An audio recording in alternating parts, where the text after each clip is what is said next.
Akala ko madali maging franchisor, pero ito yung mga bagay na sana noon pa lang alam ko na. Hi guys, this is Ai, your millennial negosyante, and this content is about what I wish I knew before becoming a franchisor. So ngayon, topic natin yung mga things na nag-regrets ko. Things na sana alam ko una pa lang bago ako nagka-franchise. What happened to me is that nagsimula yung franchising business mo, there's this someone na lumapit sa akin. Hindi ako biglang, hey, franchise me, franchise my brand. Ganun. Hindi. Mayroong lumapit na trusted friend na nagtiwala agad sa brand na meron ako. So ito yung mga bagay na sana na-realize ko una pa lang. Number one, hindi lang kita ang usapan. Dapat may ready kang sistema para maging successful yung mga franchisees mo. And it is not that easy to create operations manual. Yung manual ko dati ganun lang kaikli. Ganyan lang pages. Ngayon ganito na.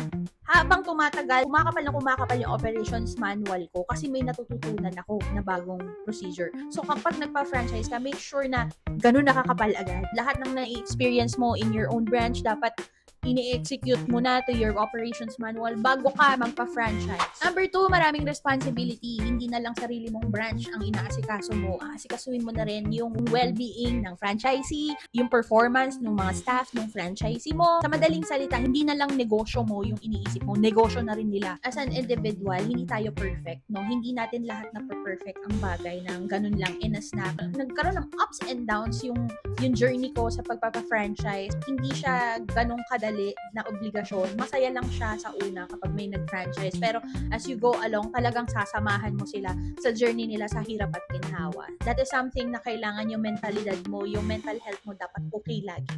Kaya lagi kong ina-advise sa mga franchisors na kagaya ko, always make sure na okay yung mental health mo. Take a rest, bakasyon, kagaya ko, bakasyon grande.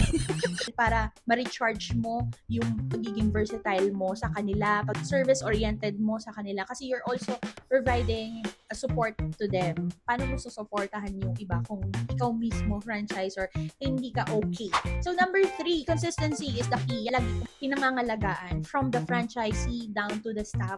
Dapat sana pare-pareho yung quality ng standard. Nagkaroon ako ng experience na ito isa okay, yung isa hindi. Isa yun sa mga bagay na sana pinaghandaan ko kasi ang hirap i-maintain yung quality na binibigay ng business ko na dapat ma-adapt din ng mga franchisee. Very happy ako sa mga franchisees na meron ako kasi talagang consistent sila. Sobrang consistent nila, mas consistent na sila kaysa sa akin. Sa mga franchisees na naging partners ko dito sa negosyo. Number 4, supports never stops. Lalo-lalo na kapag struggle yung sarili mong branch, tapos struggle din sila, kailangan mo mag-multitask ng support mo talaga na ang hirap minsan i-compose ng sarili mo, how you will be organized. I always make sure na on this specific day of the week, meron akong time to study what is happening to each branch. So every day, meron akong, etong si branch na to, aaralin ko. Ito si branch na to, aaralin ko. What can I help? What can I provide to them na support na pwede ko ibigay? Like, man, Rupi, tinatamaan mo ko. Wala kang matibay na foundation sa franchise mo. Mahihirapan ka ding tulungan yung mga franchisees mo Kaya kung balak mo maging franchisor, siguraduhin mo na hindi ka lang handa sa negosyo. Handa ka rin maging leader.